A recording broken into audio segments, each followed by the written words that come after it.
Welcome to the Magoosh IELTS Vocabulary Podcast. This is Lesson 5.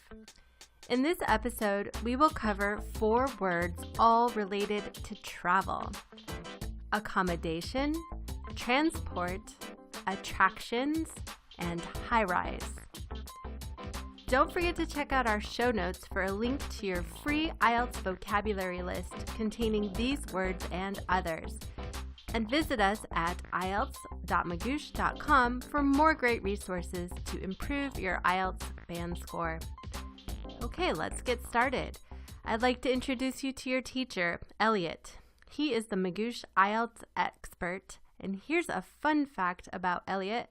Although he has spent most of his life in the United States, Eliot has also lived in the Netherlands, Germany, Costa Rica, and the Dominican Republic.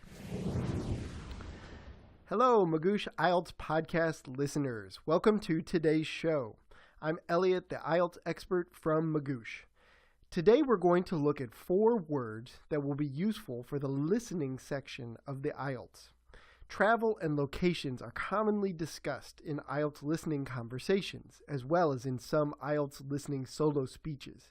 So we're going to go over a few good vocab words that you might hear in the listening section. As always, make sure to go to the link in the show notes to get the full list of vocabulary words. Once again, the theme for the words in today's episode is travel and things you might come across as a traveler. So let's get started. The first word on our list is accommodation. So let's start with that one, okay? What does the word accommodation mean? Well, on the IELTS, accommodation has 2 meanings. First of all, accommodation can mean the place where you live. Maybe you live in a house, or maybe you live on a boat. Maybe you live in a houseboat. Whatever your housing situation is, the place where you live is called your accommodation. It's very likely that your accommodation will be used this way in the IELTS speaking section, where you may be asked to describe the accommodation you live in. However, accommodation can also refer to the places people stay when they're traveling, places such as hotels, inns, and hostels, rather than their permanent homes. So in the IELTS listening section, maybe an audio track is about travel. The word accommodation is probably being used to talk about the place someone is staying temporarily while traveling. So that's accommodation. The next word is transport. So what does transport mean?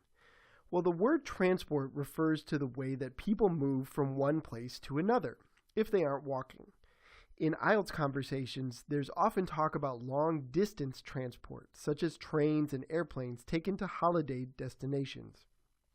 The IELTS may also include discussions about transport within a town or neighborhood.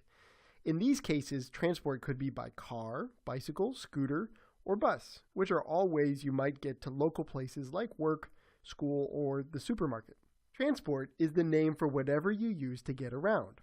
So if someone asked what form of transport you use to get to school, you might say the bus, or my car, or a bike, depending on how it is that you get to school. So that's transport. The next word is attractions. What does attractions mean? Well, in IELTS conversations about travel and places, attractions refers to tourist attractions, which are interesting places that tourists like to visit. Attractions are often places with historical or cultural values, such as cathedrals, museums, or other landmarks, like the Golden Gate Bridge in San Francisco. Attractions can also be places of great natural beauty, like the Great Barrier Reef in Australia or the Grand Canyon in Arizona. The root of the word attractions is attract, which means to make someone interested in something. So attractions are the interesting places that tourists and travelers want to visit. So that's attractions. The final word today is high-rise. What does high-rise mean? Well, a high-rise is a very tall building, often seen in a city center. High-rise buildings are especially common in and around the main square of a city center or the downtown area. Another word for high-rise is skyscraper, which you may have heard before. Big cities like Tokyo and New York City have a lot of high-rises, while smaller cities like San Francisco only have a few high-rises, which are usually built in the center of the city. If you can recognize a city just by looking at a photograph of it, you're probably recognizing the unique high-rises that make up the city's skyline. For example, the Empire State Building is one of New York City's most recognizable high-rises, and you'll see its image on a lot of postcards from New York. So that's high-rise. Great. In this episode, you learned 4 words related to travel. For more words, download the full list of vocabulary in the show notes and tune in to the next episode. Thanks for listening. If you liked this video, give us a thumbs up or hit the subscribe button. And if you're ready to start improving your IELTS score, check us out at IELTS.magoosh.com. Use the coupon code IELTSRockstar at checkout for 20% off your order.